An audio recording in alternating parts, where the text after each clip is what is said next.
នៅក្នុងភូមិមួយមានបងប្អូនពីរនាក់ដែលមានបងប្អូនរត់លេងសប្បាយនៅពេលដែលបងហៅប្អូនមកនិយាយប្អូនមកនេះអេម្ដាយបានហៅឯងទៅហូបបាយបាទបងស្រីចាំខ្ញុំទៅហើយបងធ្វើអ្វីនោះហើយបងសម្ដៅទៅណាតោះទៅហូបបាយជាមួយគ្នាបងទៅជួបមិញមកខែសិនមិញបានហៅមានការអ្វីចង់ពិភាក្សាជាមួយនឹងបង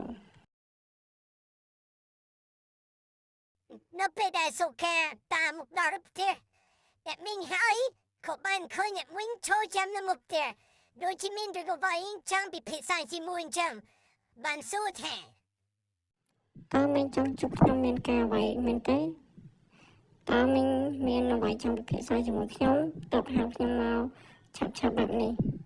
ក្មួយដែលមកចុះផ្ទះមីងសិនមកខ្ញុំមកចូលដល់ពេលចាំនិយាយ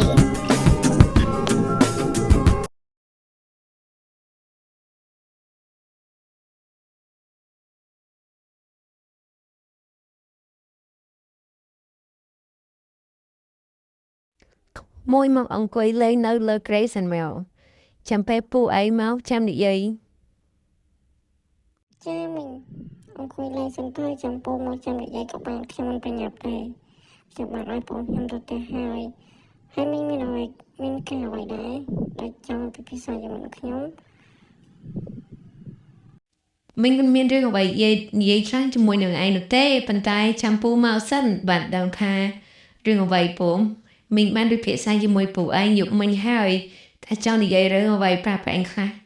អូពូឯងមកប្រមូលឯងស្មានឯងទៅមកពីណាក្មួយចាំឡើងមួយថ្ងៃហើយនេះ